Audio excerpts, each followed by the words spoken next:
This is the Pete and Sebastian Show with Pete Correale and Sebastian Maniscalco. Pete and Sebastian Show, we're back, bro. What's up? What's going on?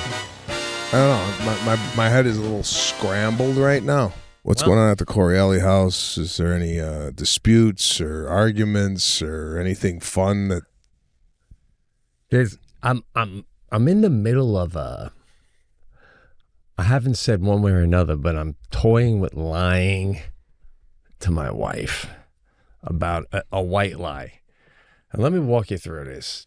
This is just life, and it's such a nightmare. I got this giant snowblower, and I was on the road, and Jackie calls and says, it's not starting. We got a light snow. I really want to use a snowblower. I come home. My father-in-law looks at it. Starter's broken. He goes, you got to take it to the power shop. I talked to the guy at the power shop. It's a place where he sells equipment, but he also fixes stuff. You got to make sure he's there. Call before you bring it in, but he knows you come and bring the snowblower in. My father-in-law goes, I'll come to your house. We'll take it together in the pickup truck.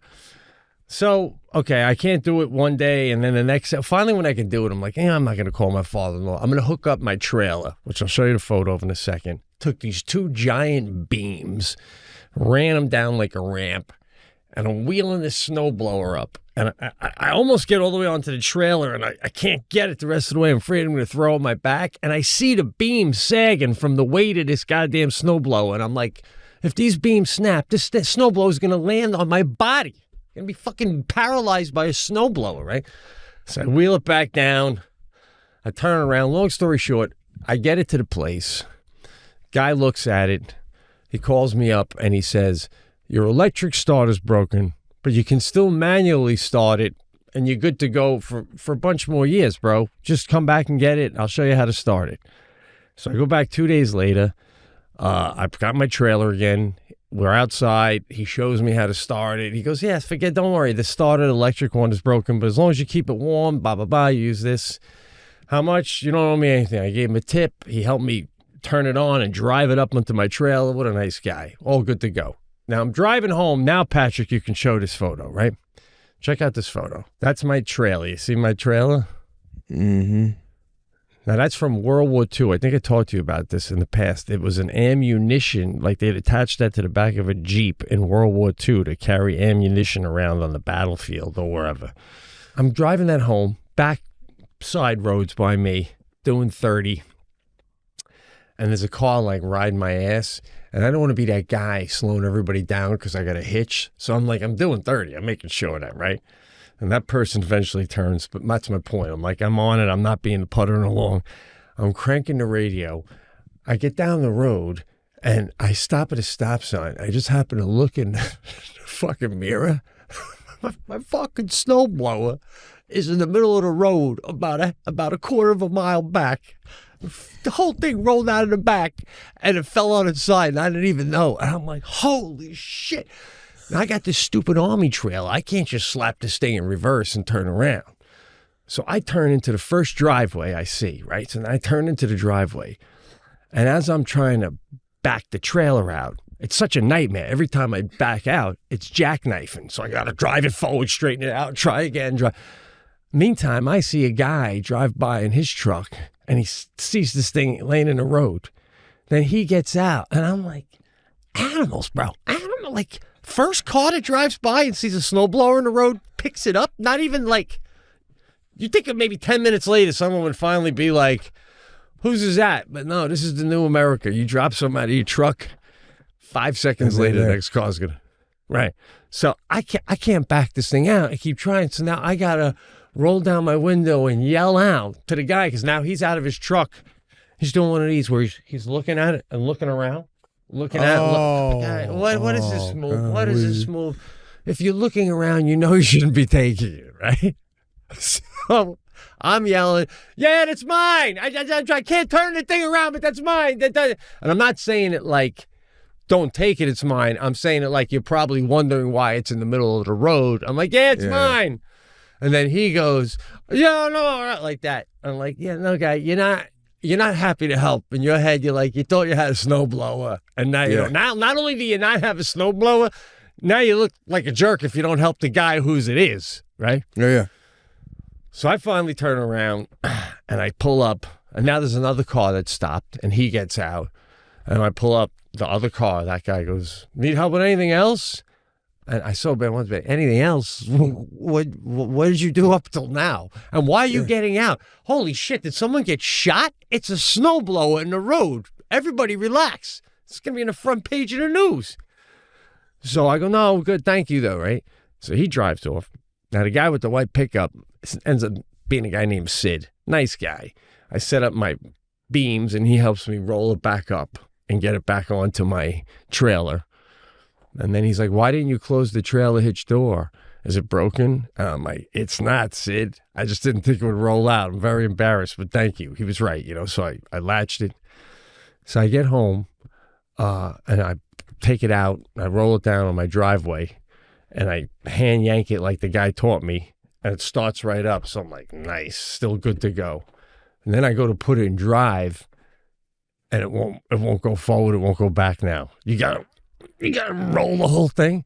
So I fucking broke it. It fell off, and now the drive shaft broke. So, I'm, holy shit. So I wheel it into the garage, and I turn it off, and I check my phone to see if it's going to snow within the next week because I'm going on the road, and it's not. So Jackie comes out, and she's like, was that the snowblower I heard? And I was like, yeah. So you got it going? I said, yeah, you can start it manually. Oh, good. So it's good then for a few more years at least. I'm like, yeah. But like, so right now she thinks that thing's good, but it's not good. It's actually, now it is officially broken because I dropped it off the back of a truck. Yeah. So it's so embarrassing. Are you going to get this? It's how embarrassing it is. I'm going to go right back to the guy and go, hey, you know how you fixed it? And he's going to go and show me how to use it. He said, yeah, I dropped it off the back of my trailer, and now it actually is broken. Yeah. I don't know what my play is. That's the play. What do you mean you don't know what the play is? I told Jackie, he said it's real old and that it could break down at any moment anyway. So I'm thinking, I wait till the next snowstorm. Hopefully I'm home. I do a fake push and then go into Jackie. Drive shaft broke. He was right. It was on its last leg. What do you think? Instead of being the dummy who didn't put the back hitch up. I mean, bro, how white trash is that? Fucking equipment's falling out of the back of the trailer. Jesus Christ. Act like you've been there before, bro. I'm trying to live the small town life. We're talking more than just it falling out of the trailer. Thank God there was nobody behind you that it fell on top of their car or they got in an accident because they had to swerve out of the way because White Trash Pete doesn't lock up the thing properly. I mean, what is that to begin with? Like, what do you mean? Do you think it was going to roll out? What do you think it was going to stay? I thought later. Yeah, I just thought because it's so heavy, it barely moves anyway. I actually took my gloves and put them under the wheel. Like, that'll keep it from rolling. I was cranking a song called True Colors by Cyndi Lauper. And your true colors shine. And you don't hear that one normally on the radio, so I had that bitch cranking. Bro, if I didn't have a rear view mirror, I wouldn't have known I didn't have a snowblower until I got to my driveway. Holy shit, that is La La Land. And you know what? That guy that was trying to steal it, he's probably questionable. I don't know. He was trying to take it. Yeah, he was. He had a pickup truck with him?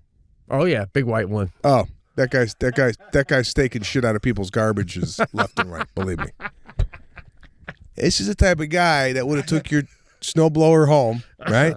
He would have put it on, and then it wouldn't have worked. He would have fixed it right there. That guy has the ability to fix a snowblower. Oh yeah. If I saw a snowblower in the middle of the road, I go, fuck it. What am I gonna do with that? Right? Right. That's a certain personality to go, oh my God, snowblower. If it doesn't work, I can get that thing going, no problem. Right. That's that guy. Absolutely. And then there was that, I could sense that feeling with the way he was looking around. It's like, it fell off of somebody's truck. They might be coming to look for it. So how quick can I get this up on my truck and get the hell out of here? That's the, so. Oh, yeah. Yeah, man. But right there with you, like, for me, people like me and you, if it don't work perfectly, whatever it is, it's dead to me. It's useless. But guys like that, you know, something just half broken, they're like, oh, give me a half hour. That puppy will be brand new. Oh, yeah. No, who was it? Your joke? No, Pat McGann had a joke about, pots and pans when they get old, right? Yeah. Instead of like washing them and trying to get the shit out, we just throw them out. Like, you ever throw out a pot that you're like, it's gonna be a bitch to clean? Yeah. And you just throw the fucking whole pot out. That's what he was saying. Like, he'll throw a frying pan out just because he don't want to. It's ruined because it's got a lot of char on it. Too much. Just throw it out. We'll get a brand new one. Same thing with the snowblower, bro. Once you heard that you had to manually start it, you should have just left it at the place. I was thinking about that, but then I'm like, I don't want to have to get one right now. Let me at least get through the season. So I figure I'll bring it home, get through the season. And then Jackie's like, will I even be able to manually start it when you're not here? I'm going to tell her, you know what? You're not going to be able to. I just don't think she ever needs to know this unless she listens to the cast, because that's like really stupid. You go to get something fixed and then you break it on the way home. I mean, yeah, no, it's not your proudest moment, but I want to just pose this question to the women in the audience who are living in winter-like conditions. Yeah. Are there a lot of women out there snow blowing their driveway? It's just like, hey, listen, Jackie's got to be a unicorn on this, right? I don't see a lot of women out there with a snowblower. No, they're all out there. Listen, it's like a bear attacks and you're a pioneer woman. Your husband's not there. You still got to protect yourself from the bear. Someone's got to, I'm not home. Someone's got to take care of that. No, I get it, but I mean, I'm just saying, like, it's a big move to be, working a snowplow around. I got a guy. What's your take on this, man? Sometimes we get like 4 inches, 5 inches, just enough where I'm like, do I go get it out or do I just do a slide with the shovel, right? Now, I always get my sidewalks. It's part of the package. I want people to walk by. Again, if I don't have the time, I'll just give you the width of the shovel, but I'll give you a pathway. I'm not saying you can go hand in hand. You might have to go single file. Now, I'm doing my sidewalks, and I look, and there's a guy who lives 4 houses down. Right? I don't know him. I think he moved in maybe in the past few months, but I don't know him at all.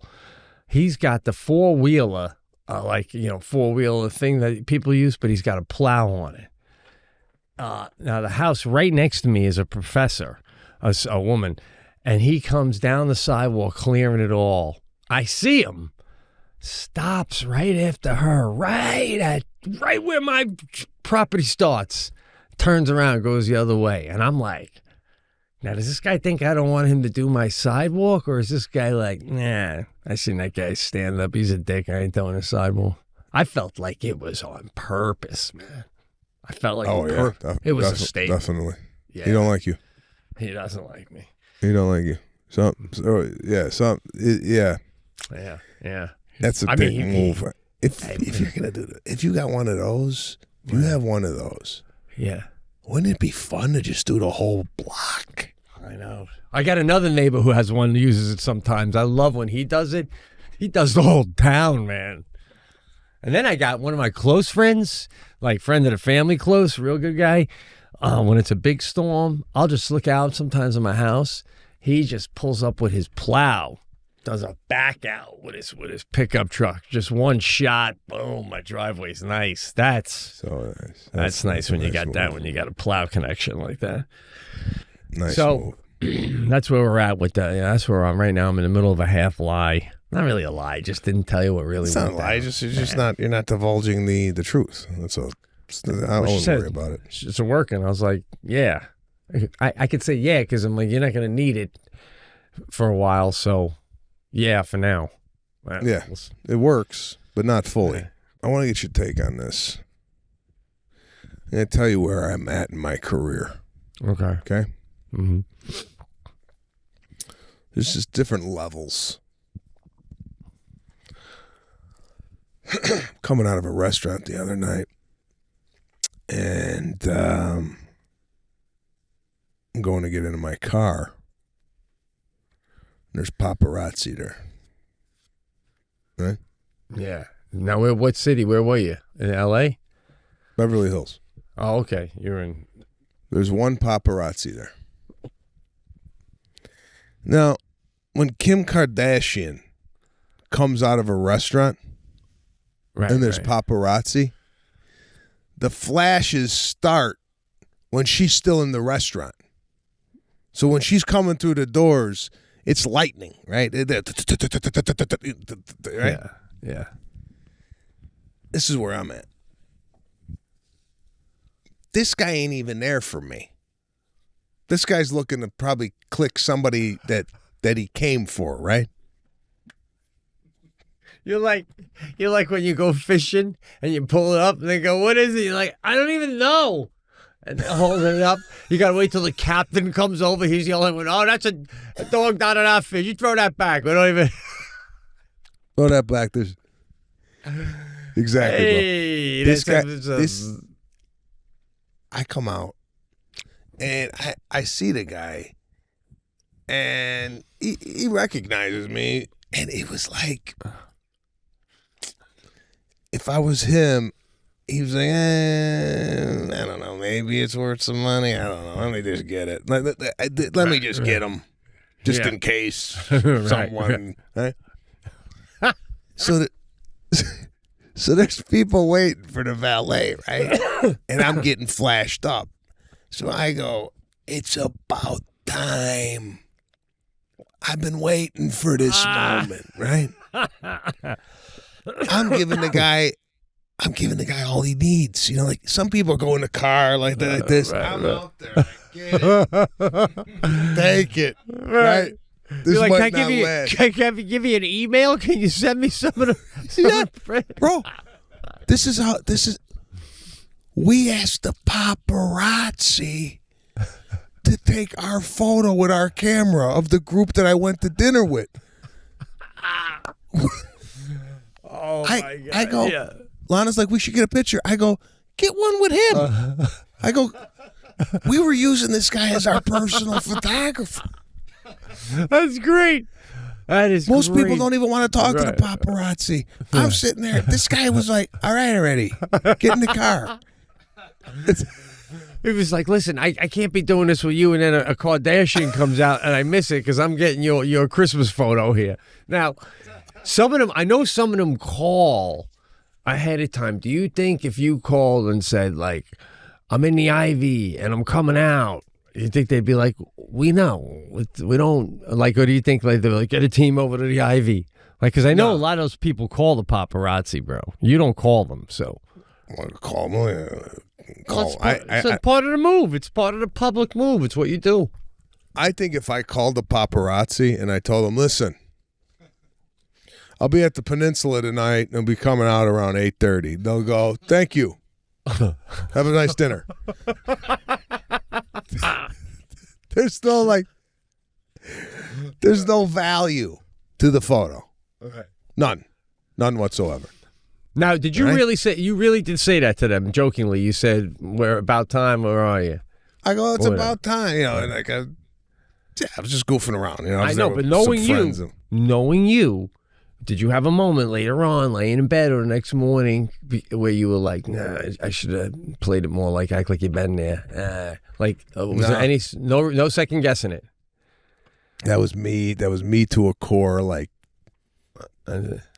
self-deprecation humor always wins. You're like telling them, this is what you'll get when you photo me. A few laughs, a little banter.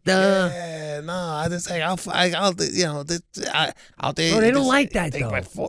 They what? They like if there's a ticket on the windshield, they like the guy who just takes the ticket off and never looks at them. It's mad. They don't. The minute you break the fourth wall, it's like, all right, he's breaking the fourth wall. Wrap it up. It's not TMZ, guy. It's the photo here. The way I look at it is, the more you go, stop taking my photo, the more they take it. If you like hang out and talk to them, there's only so many clicks that they're like, okay, I outlast the paparazzi. I don't know. Like, let's. You don't know. I tire them out. What? I don't know if you tire them out or if they're just, done watching the seal bounce the ball on its nose. I'm sorry. You know what I'm saying? That's what I'm saying. That's another way of putting it. They got enough, but I'll stay. You don't want to, guy. Don't give them anything, and they'll never leave. Is what I'm saying. I'm saying you're walking through the airport, and they're taking photos. Going, what do you think of what the Cat Williams said? What do you think of what Cat Williams said? You're doing this. The people that care about me know what I think of Cat Williams. Like, you're not telling them. Oh my God, he's not telling us. Keep it going. Bah, bah, bah, bah, bah, bah. If you go, well, I think Cat Williams. All right, guy. All right, we're out. It's like, that's what I'm saying. If you engage with them. You should punch one of them. Sean Penn punched one of them, and he got goddamn, movies up the office left and right. Not really punch one, but you got to get angry, guy. Get pretend you want your privacy. Can't believe I can't do. I'm just trying to make a living, do a career. I don't need to. I'm with my friends and family trying to have a steak. God damn it. No. Get it from the left. Get me from the left, Bobby. I think you do that. It's funnier if you go, guys, just leave me alone. All right, I'm out with my beautiful wife. We're trying to have a private dinner, and then you go, all right, guys, what do you think? Get the car. Goof around. Goof around. Right. Well, maybe you're right. I don't know. I think I wonder if it gets to the point where, do you think by the way, guy, before you even go, this guy asked for my autograph. Oh, that's awesome. It's not even hard. It's unheard of. Right, that's so awesome, man. This guy got so comfortable with me. He goes, "Can I get your autograph? What else you got to sign?" He goes, "Nothing. Just." Maybe you're right. Maybe the word will spread, man. If you go out in front of Sebastian's house, there's a chance they'll invite you in for a coffee. Yeah, I know it's exciting now, but it makes me wonder, do you think when the Kardashians have a moment where there isn't paparazzi, that they're honestly, that they're relieved, or that there is also that sense of, because I know you've brought this sort of thing up with other people on high levels of performance, where they're like, is this the start of it being over? Is it over? Is it over? Is it over right now? And then click. Oh, okay. And it's not so much that I'm great, photo me. It's just, it's a sign of the level where your career is at, right? Like the minute they're not there, is it or I said, yeah. Then you get worried. But my relationship with the paparazzi has been very, very minor. There was one night I was coming out of a sushi joint in Malibu. And I don't know if I told you this on the cast, but Lon and I were coming out, and we were getting lit up. And I thought, wow, it's on. This was, I'm going to say 6-7 years ago. I remember this. You talked about it on the cast. Yeah, and then Kanye was behind me. Yeah, and I was like, all right, that ain't my flashes. Right. Well, you can imagine even just going to your film with De Niro when at the premiere, and we were walking the red carpet, me and Jackie. And I was telling Lindsay a couple times people take photos, and we're like, guy, don't even do the charade. We're just walking the carpet, my friend. So you even take that to a different lower level. At least with you, if I'm taking a photo of you, and I don't want to be rude here, but let's, if you don't wake up in the you take a photo of a famous person, and then something happens that night, you're like, I got the last known photo of the guy. The next morning when you're still alive, then I could throw that out. Well, that's useless now because he's alive this morning. But I call it, if I was paparazzi, just in case he or she don't make it home photo.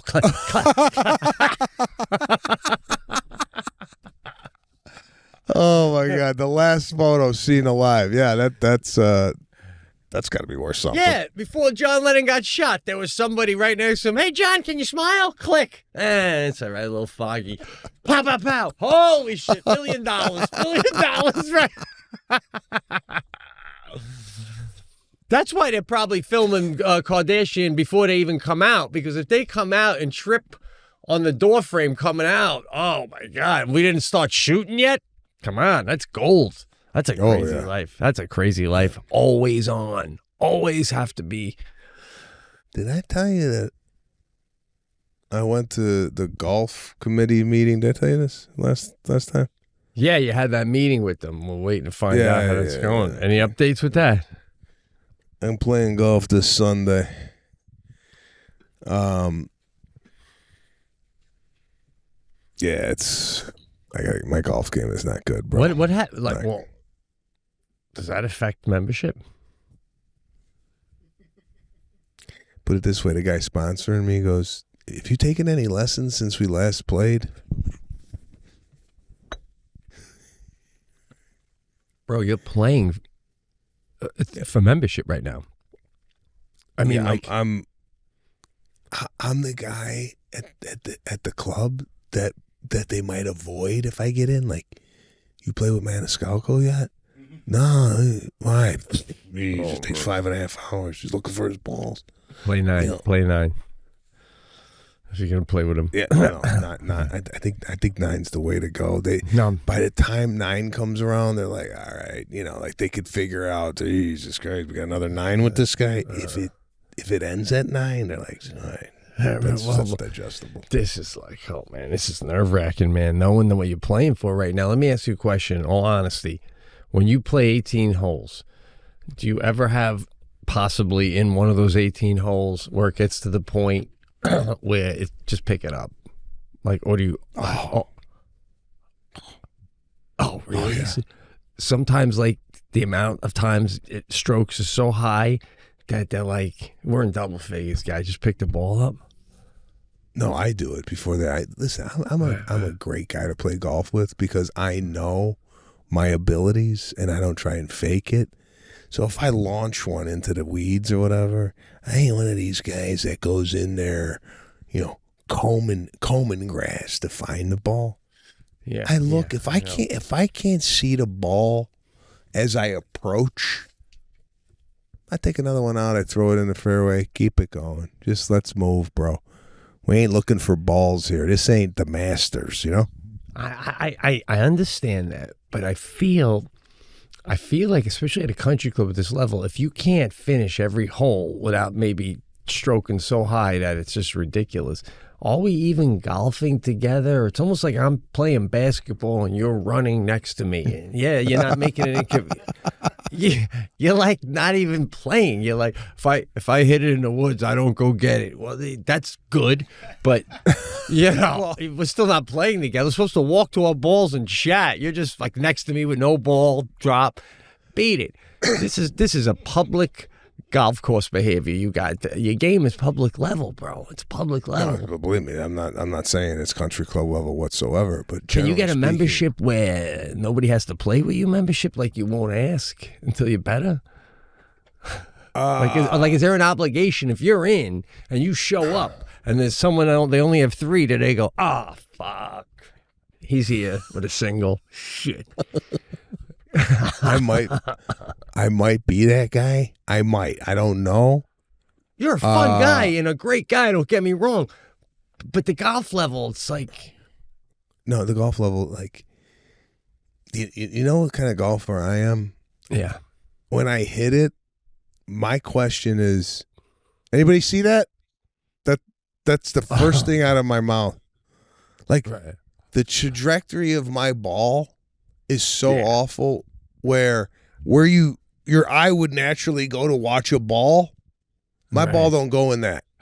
So when I hit it, I go, anybody see that? And everybody's going, nah, we lost it. You lost it because you didn't even think the ball could go where it went. Right now. Over 18 holes, though, is there also a possibility you might have one of them squibblers that just ends up by the woman's tee? Is that possible? Or never? That doesn't happen? Oh, yeah, no, absolutely. I could hit a ball and I could ground it, and it could definitely, And do you I'm play that one? The guy. This is, I'll hit it, but I'm the type of golfer where I go to the ball, and everybody is ahead of me. Yeah. And the caddy's got to go, hey, guys, you move out of the way. And they look back and they go, holy fuck, that's where he hit. You're like, they can't even believe. You're like, Yeah, by the time you're done golfing, you're closer with the people playing behind you than you are with the people you're golfing with.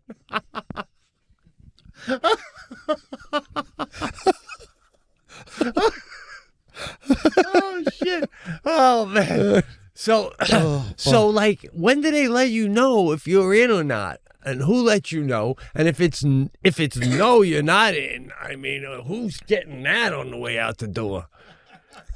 Right? Yeah. I mean, come on, man.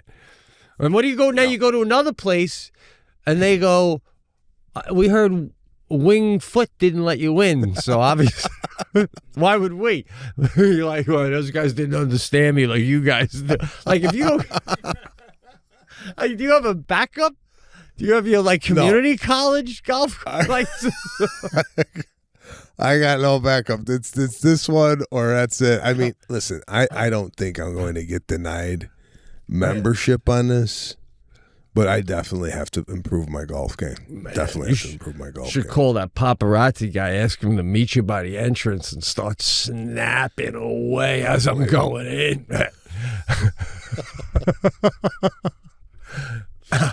But no, I got golf with them on Saturday, so that's I'll let you know next cast how I perform.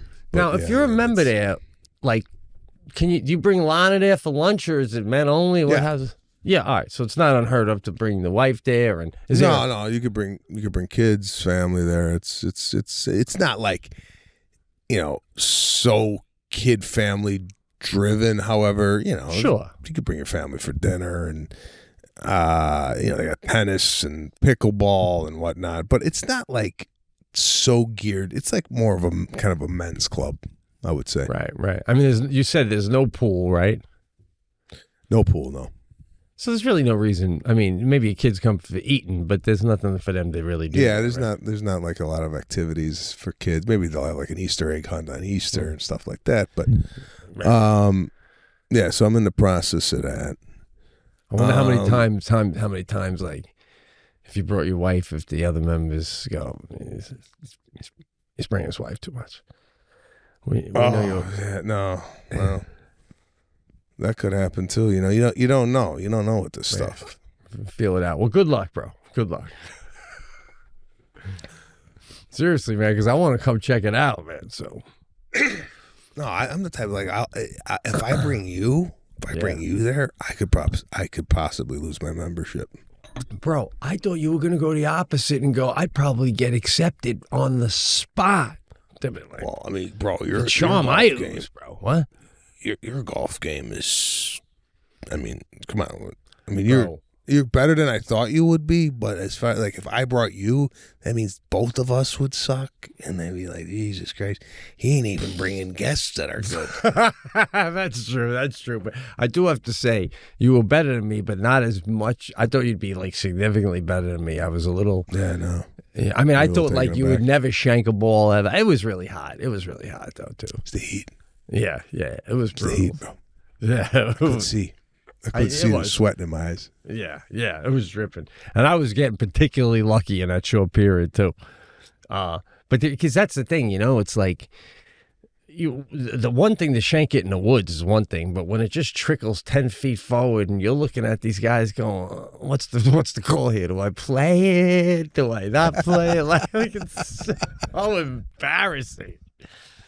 The golf outings, they got to name them. Even my brother and my dad, they all created one. It's called Golfomania, and they'd get together once a year and golf it up. But like, yeah, man, there's a camaraderie with those golfers, and I'm just not part of it. I get a little jealous sometimes, and I wish I was. But then when I golf, it's just too long. It's too long, man. I'm out here all day. I got things I want to do. Yeah, I think 9's a good in and out. 2 hours you're in and out. So yeah, 9's good. 18's good, I think, when you're on like a vacation. So we got that going. Today they're though, beautiful at though, 2 o'clock. Sorry, go ahead. 2 o'clock. What? Golf courses though tend to be beautiful. No, Golf they're courses, nice. they're It's so nice. beautiful. It's nice. It's a camaraderie with the guys. I get it. Yeah. All right, so what's going on at 2:00? 2:00 today. I'm doing Steve-O's podcast. You know Steve-O from Jackass? I do. I mean, not personally, but I'm aware of him. Yeah. I met him once on an airplane. Nice guy. Seems like it. But he does his podcast. I never even heard of this shit. This guy comes to your house with a van. And you do the podcast in a van. Right? What's that face? Phenomenal. This reminds me of the Jeep show I used to do where I'd come and pick people up. That's alternate phenomenal. side. Yeah. That's great. So this guy's going to pull up with a van. I get into the van. We just do the podcast in the van. He rolls out. Now, how do you say no? This guy, Steve-O, is like, it's the stunts and this and that. His teeth knocked out and bones are broken. This guy is the complete, I mean, you could not get a more opposite man than me, right? Yeah. This guy's tolerance for pain has to be through the roof, right? Unbelievable. Do you ever go on a podcast and it's like, I got nothing compared to what you got? Like, you almost want to reverse it and go, let me interview you. Yeah. Right? Yeah.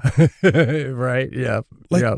This guy put fish hooks, whatever, through his nipples and like, like whatever he does. I haven't watched a lot of Jackass, but I just know the stuff that they do is like crazy. Yeah. Right? I think he ran with the bulls, maybe. Yeah, I mean, whatever he's done, what is he going to ask me that's going to blow his shorts off? Like, what am I going to talk about to him? My dad's got no tongues in his shoes. Like, what? Yeah, well, I mean, it's funny, but I hear what you're saying. It's funny, yeah. It's funny, but like, he's just like, like, I feel like when you go on podcasts, right? Yeah. I always think these podcasts are like a Barbara Walters interview. Like they're going to be like, so tell me, how do you feel when like, these podcasts, they thrive on outrageous, like these stories of like, let me tell you what happened to me, right? Yeah. One night I was out and we were in a basement and this pit bull came out. Like, I feel like those stories really thrive on podcasts. I feel when I go on podcasts, they're like, when is this going to be over? Listen, start the van. Like, how bad would it be if I'm doing Steve-O's podcast and the van starts 30 minutes into the fucking thing? No way, though, man. You got a different thing to offer, but like, I hear what you're saying. You find like what he has to been through to be more interesting because it's crazy. That like right there, that's a question I want to know to him. Like, what's the difference between bravery and crazy? You know what I'm saying? Because like some of the things he does are like brave but crazy. Do you remember when the balls, me and Sadie were playing tennis at your place and I told you all the balls went up above and I climbed up on the cement wall and you go, oh, there's rattlesnakes up there, right? Mm. I was freaking out. I can't believe I went up there. You tell him that and they go, what if we film you get naked to your underwear and do an army belly crawl to the other side and we hope that no rattlesnakes get you? He would do it, right? Like... I know, but what I'm saying is when you're doing stuff that causes that much adrenaline and that much excitement, how the hell are you even interested in talking to anybody else talk about their day. You know what I'm saying? Like, if someone goes, I took a flight from like Austin, Texas to L.A. and let me tell you what happened on that flight. And he goes, yeah, let me tell you what happened to me when I had a cow attached to my back, and I'm like, what? Like, it's just. I don't know, So, right? Yeah. This should be interesting. This should be an interesting. I took the. I like the guy. He's a really sweet guy. I met him on a plane. Really nice guy. And I just wanted to go on this just to see what's in this guy's head. Yeah. You know what I'm saying? Right. I might switch it around. I might interview this guy. I might ask him to come on our podcast. Oh, dude, please. That'd be awesome. I'd love to enjoy, because I just want to know, like, the pain thing. Like, do some people like pain? Like, does it, like, how does a guy walk on hot coals, but I can't? We got the same feet. How is he doing it? It's here, man. It's here. And, like, Steve-O's got that thing, man, that mind over matter.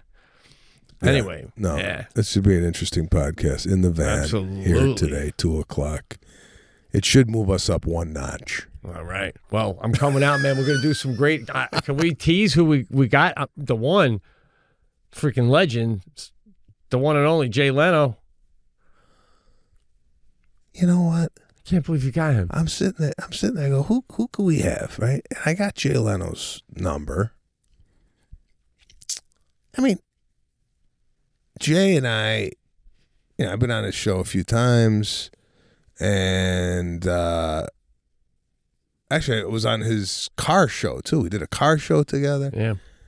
And I just reached out to him. I said, hey, Jay, man, we got a podcast, Pete and Sebastian show. Love to have you on. 5 minutes? Great. When? Call me. I picked up the phone. I called him. We talked for about 15 minutes. About just, hey, what's going on? How's it going? This, that, and the other thing. He's going to be a good guest. He's going to be a good guest. This guy's got a lot of stories. This guy was the host of the Tonight Show for what? 20 some odd years. Took over from Johnny Carson. Met every celebrity in Hollywood. So he's going to have a lot of stories. And he's like old school comedian. Yeah. That's the first TV performance like I ever did before Letterman was the Tonight Show. And it was like, I shouldn't have even got it. The set was embarrassing. But I have this photo because when I did it, I flew out there. I had to spend the night in a hotel, and the next day I was doing it. So I was like, let me get some color. And I laid out all day by the pool. So the next day when I did it, and people saw it, they were like, dude, what the fuck? I'm so tan. And I got this photo. I want to bring it. I keep it on my wall because I'm so proud of it. It's the first one. I'm got my arm around Leno because I met him, and he came in the green room. We talked for a long time. And like you said, he's a regular comic. But I was so nervous. I just got this photo where you could see I'm so scared and I'm so tan and I'm like arm in arm with Leno.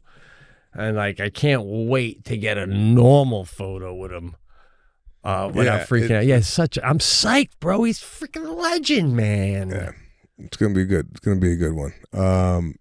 Now there's someone else I don't want to mention, but there's someone we talked about that you said you reached out to and they said I don't really do podcasts because I second guess myself. And then I was going to try and reach out to them. You said you do it on Instagram, but don't they have to follow you to reach out to them? Like to get a message? I guess. Yeah. Some, I think that's the case. Why, did you reach out to them? I was looking it up, but I was like, you know what, though? I saw him with Conan O'Brien doing Conan's, and I'm like, all right. That was just not true then, what you said about ours. So I get it. I'm like, I'm making notes. I don't watch anything anymore with a particular actor. That's like I'm focusing on my podcast. What do you mean focusing on yours? You wake up every day and just think about yours? Just come, get in the car, drive to Sebastian's, and open your fucking mouth. Holy shit. Focusing. That's why David Spade will always be cool, man. He came, he did, we had a good time. Yeah, awesome. It was fun. I want to get Kevin James, but he's not in L.A. when we're ever in L.A., but that'd be a fun hang, man. Did he have a new special come out? Did he have a new special? I know he has a new special out. I don't know how new it is. I know he's like doing stand-up like crazy all the time, so I wouldn't imagine if he's got another one coming out soon. But he did that movie where he played the coach, Sean Payton. It was great. Great movie. I don't know if you saw it. Oh, he did? Yeah. You know, Sean Payton, he's New Orleans, right? Yes. New Orleans? Is he still coaching? He was. Isn't he? Is he the guy now doing back with the Broncos, right? Oh, he's with the Broncos. He's with the Broncos. Yeah, By so the way, I'm going to be out. Yeah. Go ahead. Speaking of football, for all you young guys out there especially living that sort of metro lifestyle in some of these cities where fashion really matters, like here, what am I going to do? And you want to know what's cutting edge.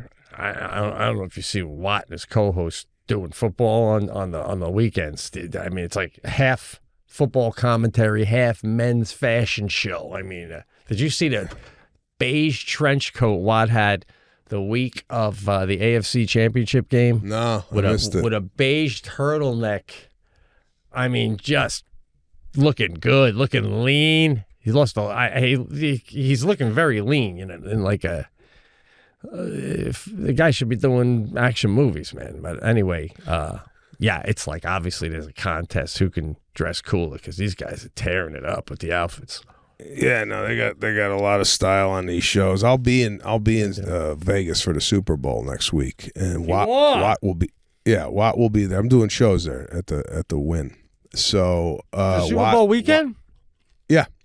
Oh, I didn't know you were doing a Super Bowl weekend. Wow, man. Rock and roll. Super Bowl weekend at the Wynn, 4 shows. I'm going to the Super Bowl, right? Mm-hmm. Let me ask you this. Yeah. What's your take? I've been on 1 Super Bowl in my life. I was fortunate enough to take my father, and we sat in a box, right? These tickets that I got are not in a box. They're Gen Pop in the crowd, right? Mm-hmm. Would you rather watch a football game from a box or from the crowd?